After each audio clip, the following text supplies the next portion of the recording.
vídeo de hoje está imperdível. Já pega a pipoquinha e senta no sofá, que a gente começa o vídeo com o governo Lula priorizando o Centrão e o PT na liberação de emendas para barrar derrota no Congresso. Pessoal, tá muito feio para o governo Lula a questão do IOF, do aumento do IOF, tá? A Câmara de Deputados já aprovou a urgência em pautar a derrubada dessa medida provisória de aumento do IOF, e o Lula não está nem um pouco satisfeito com isso. O PSD, União Brasil e o Partido dos Trabalhadores lideram a lista dos partidos que mais receberam recursos. Liberação tenta salvar o decreto de Haddad que eleva o IOF. Praticamente missão impossível o Lula conseguir manter o projeto com tantos deputados e senadores insatisfeitos ao mesmo tempo, justamente porque o governo simplesmente não tem mais dinheiro para pagar as emendas. Então, o governo Lula aumentou a liberação de emendas parlamentares nos últimos dias. A distribuição priorizou partidos do Centrão e o próprio PT. Então, pessoal, de 12 a 18 de junho, o PSD liberou os recursos empenhados, somando 95 milhões, União Brasil em segundo lugar, com 83 milhões no mesmo período. Então, a gente vê uma liberação aí para esses dois partidos. Na terceira posição ficou o próprio PT, o partido do presidente, com 80 milhões em novas emendas na última semana. Então, pessoal, isso aí representa 75% de tudo o que saiu nos últimos dias. O avanço na destinação das verbas gerou um grande desconforto entre aliados do governo. Deputados do PSB, da Rede e do PSOL se queixaram de ter sido ignorados pelo Planalto. Parlamentares dessas legendas afirmam que Lula privilegia partidos que exigem barganha, enquanto no caso, os partidos do PSB, Rede e PSOL, ele considera os votos deles garantidos sem oferecer uma contrapartida, ou seja, dinheiro na volta. A estratégia do governo busca principalmente reforçar o apoio para evitar a derrubada do decreto do ministro da Fazenda, Fernando Haddad, que eleva o IOF. A Câmara aprovou na segunda passada o regime de urgência do projeto de decreto legislativo, que revoga a medida.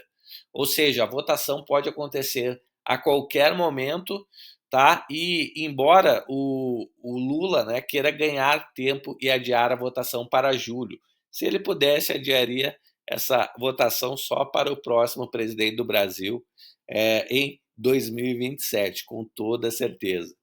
Mesmo com a movimentação recente, o Executivo só empenhou 1,5% do total das emendas para 2025, obviamente por falta de dinheiro, Então, deputados e senadores consideram o ritmo insuficiente, reclamam da demora, obviamente, porque 2026 está chegando, e com isso as eleições, e para isso se precisa de dinheiro, e temem prejuízo político e pressionam por mais verbas para apresentar resultados nos redutos eleitorais no início de 2026.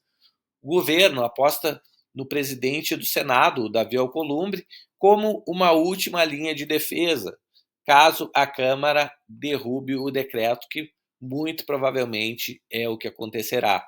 No entanto, aliados do senador reconhecem que será difícil conter o avanço do projeto se o clima de insatisfação se mantiver, ou seja, se o dinheiro não pingar, se o PIX não pingar, com certeza será derrubado no Senado também, pessoal. Então, na divisão por estados, a Bahia aparece na liderança, somando 144 milhões em emendas, o Amazonas com 59 milhões, Pará com 58 milhões, vem logo atrás. Maranhão ocupa a quarta posição com 56 milhões. E em São Paulo, pessoal, que é o estado mais populoso do país, aparece em quinto lugar com 44 para ajudar a milhões, o organizar a que sua é vida. uma Minha vergonha, rotina é muito corrida, é importante ter ficar as pessoas certas do em meu lado. quarto lugar, Meus investimentos em é a mesma questão coisa, tudo de certo. Eu tenho emendas, e o assessores XP Amazonas que me com muito orientam a mais dinheiro algumas que decisões São Paulo. financeiras. Realmente é uma Aliás, vergonha, ele acabou de que chegar para São nossa Paulo reunião. seja tão, Sou descartada gerente. assim, nesse Então, caso, com né, você quanto sempre que ao precisa. dinheiro que ela mesmo gera. Vem se XP. Pessoal, eu trago também uma outra notícia aqui do Adriles Jorge, falando justamente sobre aquele caso lá do homem que derrubou o relógio, lá no 8 de janeiro, e ele foi solto.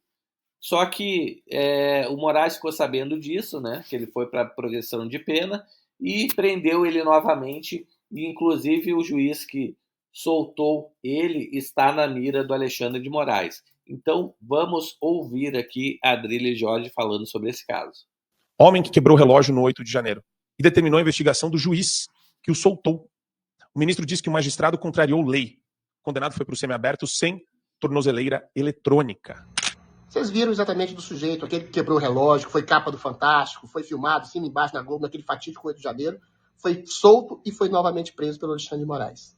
É estranho que um suposto infiltrado estava com a camiseta do Bolsonaro, levantou suspeitas de que eventualmente estava promovendo um quebra-quebra de maneira organizada, exatamente para demonizar mais ainda os conservadores que ali estavam invadindo a Praça dos Três Poderes, né?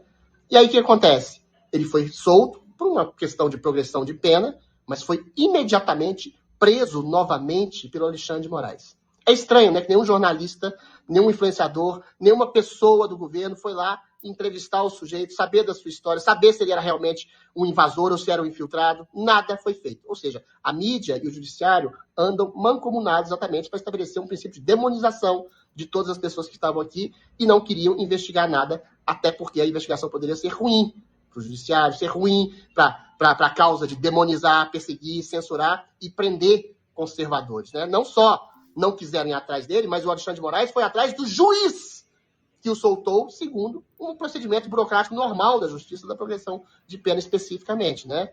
Ou seja, o Alexandre de Moraes não persegue só apenas conservadores, não persegue apenas afiliados políticos ao bolsonarismo, ele persegue até quaisquer advogado ou juiz ou peça que seja instrumentalizada por uma verdadeira justiça, que se coloque como óbice, como obstáculo à sua narrativa falaciosa de que tenha havido um golpe orquestrado contra o Estado Democrático de Direito, né? Ou seja, você tem um infiltrado que pode abrir a boca, que pode falar coisas que não agradariam o judiciário, que voltou para a cadeia. O Flávio Dino já fez isso. Quando ele sumiu com as imagens que poderiam denunciar quaisquer coisas anômalas à narrativa do golpe, do suposto golpe que tentaram dar no 8 de janeiro, ele sumiu com todas as imagens e agora estão querendo sumir com as pessoas que eventualmente possam dar uma versão diferente do que os carrascos travestidos de juízes querem sejar. E para isso, eles eliminam simbolicamente as pessoas que podem causar qualquer tipo de obstáculo, mais uma vez, à narrativa falaciosa de um golpe. Quer seja uma pessoa, quer seja um juiz, quer seja um advogado, quer seja um jornalista, quer seja um político, que queira se candidatar ao Senado, qualquer pessoa vai ser presa, arrastada, censurada, se eventualmente se contrapor ao regime ditatorial de uma narrativa falaciosa de um suposto golpe que nunca ninguém deu. Tá aí, pessoal, me conta aí nos comentários o que você acha, né? Você concorda com o que falou aqui o Adriles Jorge, né? Sobre ser muito suspeita essa história desse preso aí que foi solto e foi imediatamente preso novamente. Será que ele era infiltrado? Sim ou não? Coloca aqui nos comentários, aproveita para se inscrever no canal, habilitar o sininho de notificações e a gente se vê muito em breve em um próximo vídeo. Até mais, tchau, tchau.